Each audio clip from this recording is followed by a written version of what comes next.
নমস্কার বন্ধুরা, welcome back to my channel. প্রচণ্ড গরমে আমরা সবাই অপেক্ষায় আছি যে কবে কালবৈশাখী আসবে, কিন্তু দিনে দিনে গরম যেন বেড়েই চলেছে। আকাশে মেঘের লেশ মাত্রও নেই, কিন্তু তার জন্য আমাদের ঘরের কাজ তো বন্ধ করার উপায় নেই, বরং যেন এত গরমে ফ্যামিলি মেম্বার্সদের ভালো রাখার জন্য আমাদের কাজ একটু বেড়েই যায়। রিমোর স্কুল এখন মর্নিং করে দিয়েছে, তাই ওকে স্কুল বাসে তুলে দিয়ে আমি তাড়াতাড়ি করে রান্না আর অন্যান্য কাজ গুছিয়ে নেবার চেষ্টা করি। লিখে প্ল্যান করে কাজ করতে আমার ভীষণ ভালো লাগে। কাজ কমপ্লিট হলে চেক বক্সে টিক দিলে যেন একটা স্যাটিসফ্যাকশান আছে। আর আমার এই পকেট ডায়েরিটায় বাইরের সব কাজ, যেমন কি কি কিনতে হবে বা কোনো জেরক্স করানোর বা কোনো ডাক্তারের অ্যাপয়েন্টমেন্ট নিতে হবে কিনা, সবই নোট করে রাখি। সকালে আজকাল চা খাওয়া ধরেছি। চা খেতে খেতে সারাদিনের যা কিছু কাজ মাস্ট টু ডু বলে মনে হয় সেগুলো লিখতে থাকি, আর যেগুলো অলরেডি ডান সেগুলো একে একে কেটে দিতে থাকি।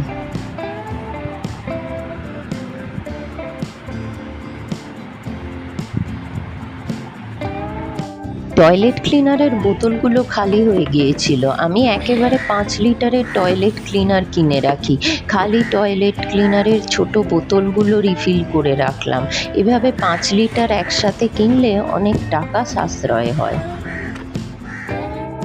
2-3 রকমের বিস্কুট এই 3টে এয়ারটাইট কন্টেনারে থাকে। কন্টেনারগুলো আবার এই হ্যান্ডেলযুক্ত বাস্কেটটায় কি সুন্দর মাপে মাপে ধরে গেছে। চা খাওয়া হয়ে গেছে, কিন্তু যেখানে সোফাতেই পড়েছিল বাস্কেটগুলো, তাই বিস্কুট সমেত ওগুলোকে রান্নাঘরে যে ক্যাবিনেটে থাকে সেখানেই রেখে দিলাম। রিমোকে স্কুল বাসে তুলে দিয়ে ফেরার সময় বেশ কিছু ফল কিনে এনেছিলাম। এবার সেগুলোকে ঠান্ডা জলে হাইড্রোজেন পারঅক্সাইড দিয়ে আর কয়েক ফোঁটা লিকুইড সোপ দিয়ে ফলগুলো 5 মিনিটের মতো ভিজিয়ে রাখলাম। এরপরে এতে কি হবে, পেস্টিসাইড ও নোংরা দুটোই বেরিয়ে যাবে। ফলগুলো ভিজিয়ে রেখে আমি অন্য কাজে লেগে যাব।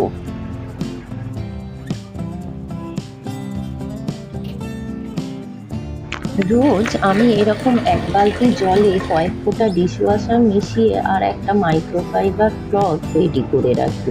ঘরের যেখানেই দেখি ধুলো জমা হচ্ছে সেখানেই এই ভিজে মাইক্রোফাইবার ক্লথটা দিয়ে মুছে নিই। তাতে ডিপ ক্লিনিং করার খুব একটা প্রয়োজন হয় না। সেন্টার টেবিল হোক বা কর্নার র্যাক, বা এখন যেমন ডাইনিং টেবিলের এই নিচের র্যাকটা করছিলাম, সবটাই এই ভিজে কাপড় দিয়ে করলে সুন্দর পরিষ্কার হয়ে যায়। একটা ফার্নিচার 1-2 মিনিটেই পরিষ্কার হয়ে যায়। 5-10 মিনিট হাইড্রোজেন পারঅক্সাইড জলে ভেজানোর পর এবার ফলগুলোকে রোগড়ে ধুয়ে জল থেকে তুলে জল ঝরতে দিলাম। খানিকক্ষণ পরে জল ঝরে গেলে ফ্রিজে ঢুকিয়ে দেবো। আমি একসাথে অনেকগুলো ডাব কিনে রাখি যাতে বাড়ির সবাই খেতে পারি। ডাবের মুখ থেকে অনেক সময় পচে যায়, সেই কারণে এই রকম ডিমের ট্রেতে এরকমভাবে সোজা করে আমি ডাবগুলো বসিয়ে রাখি। এতে হাওয়া বাতাস লাগে বলে মুখ থেকে পচে যায় না। আর গরমকালে ডাব খাওয়া কিন্তু অত্যন্ত দরকার।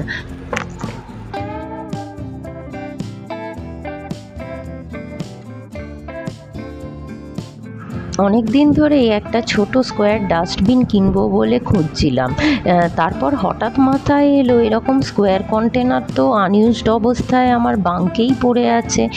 এরকমই একটাকে আমি বানিয়ে ফেললাম ডাস্টবিন। ওয়াশ বেসিনের পাশে রাখতে পারায় খুব সুবিধে হয়েছে। আর হ্যাঁ, আলাদা করে ময়লা কালেক্ট করার প্লাস্টিকগুলোও আমি কিনি না। দোকানে বাজারে যে সমস্ত ক্যারি ব্যাগগুলো দেয় সেগুলোই কাজে লাগাই। আরেকটা নতুন জিনিস অ্যাড করেছি বাড়িতে। আজকাল সবার মতোই আমাদের বাড়িতেও RO+UV ওয়াটার ফিল্টার লাগানো, আর তার থেকে অনেকটা জল আউটলেট পাইপটা দিয়ে বেরিয়ে যেত। জলটা পুরোটাই নষ্ট হতো। আমি 40 লিটারের একটা বড় ড্রাম কিনে তার গায়ে একটা গর্ত করে আউটলেটের পাইপটা ওখান দিয়ে ঢুকিয়ে রেখেছি। এখন বুঝতে পারছি সারাদিনে প্রায় 50 লিটার জল নষ্ট হয়ে যেত। আমি এই জল জলটা দিয়ে স্নানের কাজে লাগাই। কর্পোরেশনের জল, এটা স্কিন ও চুলের জন্য খুব ভালো, অথচ নষ্টও হলো না। এবার রান্নার পালা। গতকাল পাবদা মাছের ঝোল করেছিলাম, অনেকটাই আছে, তাই আজকে নিম বেগুন ভেজে নিলাম। আর আজকে আপনাদের সাথে একটা রেসিপি শেয়ার করব, যেটা খেতে খুবই টেস্টি। সেটা হলো কুমড়ো ডাঁটা আলু দিয়ে আর কাঁচা বাদাম আর তেঁতুল দিয়ে একটা চচ্চড়ি। এটা খেতে সত্যিই অসাধারণ হয়। আমারই এক বন্ধুর ইউটিউব চ্যানেল আছে, তার থেকেই শেখা। এই স্টিলের কড়াইটা রিসেন্টলি পারচেস করেছি, এত ভালো। এটা আমি পরে আস্তে আস্তে সব ননস্টিকের বাসন পাল্টে স্টিলের বাসনই কিনে নেব, কারণ ননস্টিক বা হার্ড অ্যানোডাইজডের কড়াইগুলোয় কোটিং থাকে বলে এগুলো ইউজ করা উচিত নয়। আর স্টিলের কড়াইটা দামেও অনেক কম। তো কড়াইটাকে প্রথমে গরম করে নিয়ে তারপর আমি এর মধ্যে একটু সাদা জিরে ফোড়ন দিলাম। এবার এর মধ্যে দিয়ে দেবো আদা বাটা। আদা বাটা দিলেই ভীষণ ছিটকোতে শুরু করে, তাই জন্য এই সময় আমি হলুদ গুঁড়োটা দিয়ে দিলাম। এরপর দিয়ে দেবো যত রকম আনাজ আছে। আমার কাছে একটু ওই নিম বেগুনের বেগুন এক্সট্রা হয়ে গিয়েছিল, সেটাও এই আনাজগুলোর সাথে দিয়ে দেবো। আনাজের মধ্যে থাকছে আলু, ডুমো ডুমো করে কাটা কুমড়ো আর ডাঁটা। এছাড়া আমার ওই কয়েকটা বেগুন ছিল বলে সেই বেগুনগুলো দিয়ে দিয়েছি। এরপর আপনি কয়েকটা কাঁচা লঙ্কা চিড়ে বা ভেঙে এর মধ্যে দিয়ে দিতে পারেন। আপনার স্বাদ মতো আপনি কাঁচা লঙ্কা দেবেন। এরপর দিয়ে দিন স্বাদ মতো লবণ।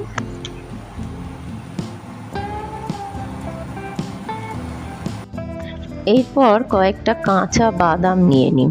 কাঁচা বাদামগুলোকে মিক্সিতে বেটে, একদম মিহি করে বাটলে হবে না, একটু দানা দানা থাকবে, সেই রকম বেটে নিয়ে এই আনাজগুলোর মধ্যে দিয়ে নাড়তে থাকুন।